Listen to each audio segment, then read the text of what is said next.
नमस्कार जी, बिजनेस में आपका स्वागत है। मैं हूं जॉन जैदी। खबरों की शुरुआत करते हैं, लेकिन सबसे पहले नजर डालते हैं हफ्ते भर की खास खबरों पर। हफ्ते के अंतिम कारोबारी दिन में बढ़त के साथ बंद हुआ भारतीय शेयर बाजार। एशियाई बाजारों में भी लौटी रौनक। जापान की अर्थव्यवस्था पटरी से उतरी। प्रधानमंत्री शिंजो अबे ने की दिसंबर में चुनाव की घोषणा। मोदी सरकार की पहल, नए केवीपी को फिर से किया लॉन्च। 100 महीने में दोगुना होगा पैसा। भारतीय टूरिस्ट को आकर्षित करने के लिए जर्मन टूरिज्म की पहल, मुंबई में किया रोड शो।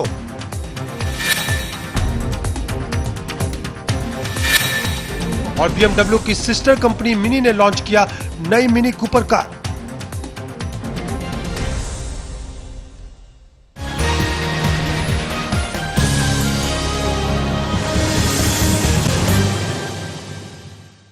अब खबरें विस्तार से। भारतीय शेयर बाजार में तेजी का दौर जारी रहा। कारोबारी हफ्ते के अंतिम दिन BSE और निफ्टी करीब 1% की बढ़त के साथ बंद हुआ। कारोबारी हफ्ते के अंतिम दिन सेंसेक्स और निफ्टी रिकॉर्ड ऊंचाई पर बंद होने में कामयाब रहे। सेंसेक्स और निफ्टी करीब 1% मजबूत होकर बंद हुए हैं। सेंसेक्स निफ्टी ने शुक्रवार को एक और नया शिखर बनाया है। निफ्टी ने 8,489.9 का नया रिकॉर्ड ऊपरी स्तर को छुआ, तो सेंसेक्स ने 28,360.66 का नया रिकॉर्ड ऊपरी स्तर बनाने में कामयाबी हासिल की। यही नहीं, बैंक निफ्टी भी पहली बार 8,000 के पार जाकर बंद हुआ। Banking, capital goods, oil and gas और कंज्यूमर ड्यूरेबल्स शेयरों में खरीदारी से बाजार ने दौड़ लगाई है। हालांकि IT और फार्मा शेयरों ने बाजार पर दबाव बनाने का काम किया। साथ ही दिग्गज शेयरों के मुकाबले मिड कैप और स्मॉल कैप शेयरों में सुस्ती दिखाई दी। BSE के मिड कैप और स्मॉल कैप इंडेक्स लाल निशान पर बंद हुए हैं। अंत में BSE का 30 शेयरों वाला प्रमुख इंडेक्स सेंसेक्स 267 अंक यानी 1% बढ़त के साथ 28,334.6 के स्तर पर बंद हुआ है। वहीं NSE का 50 शेयरों वाला प्रमुख इंडेक्स निफ्टी 75.5 अंक यानी 0.9% चढ़कर 8,477.3 के स्तर पर बंद हुआ है। जानकारों का मानना है कि बाजार में ये तेजी अगले सप्ताह भी जारी रहेगी। Business desk, bureau report, Mumbai. वहीं एशियाई बाजारों में भी रौनक लौटती नजर आई। पिछले हफ्ते के मुकाबले इस हफ्ते सभी एशियाई बाजार हरे निशान के साथ बंद हुए। भारतीय शेयर बाजार में जहां तेजी का दौर जारी रहा, वहीं दूसरी ओर पिछले हफ्ते के मुकाबले इस हफ्ते में एशियाई बाजारों में रौनक देखने को मिली।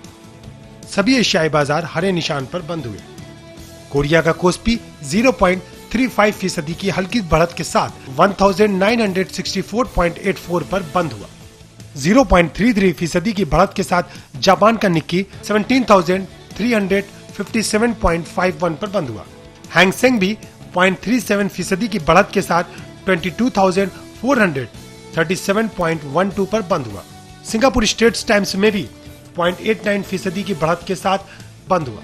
जानकारों का मानना है कि अगले हफ्ते एशियाई बाजार में एक बार फिर रौनक लौट सकती है। बिजनेस डेस्क, जिया न्यूज, मुंबई। जापान में आम चुनाव 2 साल बाद होने हैं, लेकिन अर्थव्यवस्था में गिरावट के कारण इस बार चुनाव अपने तय समय से पहले हो रहे हैं। प्रधानमंत्री शिंजो अबे ने दिसंबर में चुनाव कराने की घोषणा की है।